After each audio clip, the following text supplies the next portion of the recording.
Halo semua, di sini saya dari kelompok B36 akan menjelaskan sedikit tentang ketuban pecah prematur.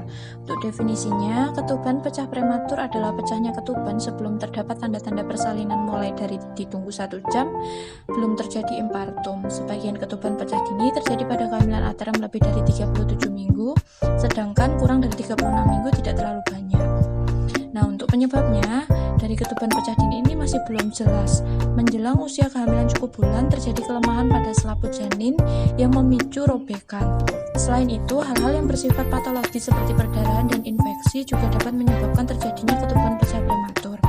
Hal lain seperti infeksi, hamil muda, inkompeten, kemudian overdistensi uterus, kelainan letak janin, dan faktor keturunan juga dapat menyebabkan ketuban pecah prematur.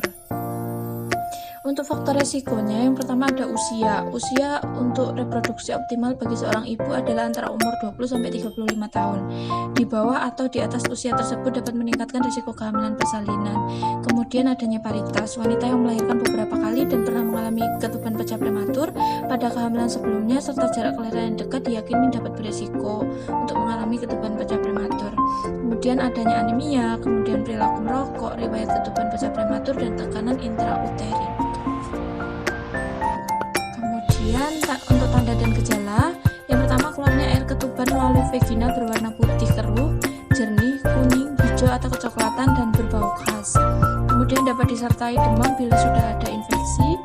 Janin mudah diraba karena air ketuban yang kurang, kemudian terjadi pembukaan prematur serviks dan tanpa air ketuban mengalir atau selaput ketuban tidak ada. Untuk penata laksanaan, mempertahankan kehamilan sampai cukup bulan, khususnya maturitas paru, sehingga mengurangi kejadian kegagalan perkembangan paru yang sehat. Kemudian terjadi infeksi dalam rahim, yaitu karioamnionitis yang menjadi pemicu sepsis, meningitis janin, dan persalinan prematuritas. Kemudian dengan memperkirakan janin yang sudah cukup besar, persalinan diharapkan berlangsung dalam waktu 72 jam. Dapat diberikan kortikosteroid sehingga pematangan paru janin dapat terjamin.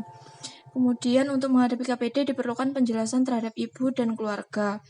Kemudian pemeriksaan yang penting dilakukan adalah USG untuk memeriksa kondisi janin dan rahim serta melihat jumlah air ketuban. Untuk pencegahannya, di sini ada pencegahan primer dan pencegahan sekunder.